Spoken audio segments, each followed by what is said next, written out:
रात का वक्त था, शहर खामोश था मगर आसमान पर गरज चमक जारी थी। एक वीरान गोदाम में बरूस बैनर बैठा था, खुद से लड़ता हुआ। इसके हाथ कांप रहे थे, आंखों में खौफ था। इससे ज्यादा, मैं अब कभी हल्क नहीं बनना चाहता, इसने आहिस्ता से कहा। अचानक जमीन हिली और धमाके की आवाज गूंजी। गोदाम के बाहर धूल के बादलों में एक देवनुमा मशीन खड़ी थी।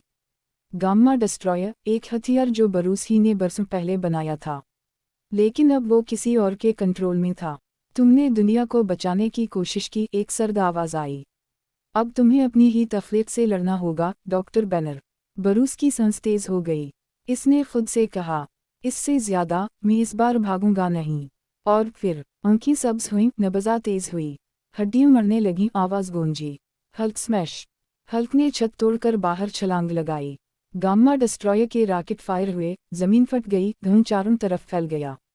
हल्क ने एक बार में मशीन के बाजू तोड़ दिए, मगर तब एक रॉकेट इसके सीने पर लगा। वो पीछे गिरा, जमीन लरज़ गई। खामोशी, फिर हल्की सी हंसी। हल्क ने उठकर धूल झाड़ी और कहा, इससे ज्यादा, अब बरूस नहीं, बस मैं। उसने एक जोरदार मुक्का मारा। गाम्मा डिस्ट्रॉयर का सीना फट गया, तवानाई आसमान में चमक उठी। रोशनी खत्म हुई तो सिर्फ हल्क खड़ा था, सांस लेता मगर मुतमईन। दूर से सायरन्स की आवाजें आईं। हल्क ने आसमान की तरफ देखा, और पहली बार इसके चेहरे पर सुकून था। इससे ज्यादा, कभी कभी गुस्सा ही निजात बनता है। इसने छलांग लगाई और रात के अंधेरे में गायब हो गया।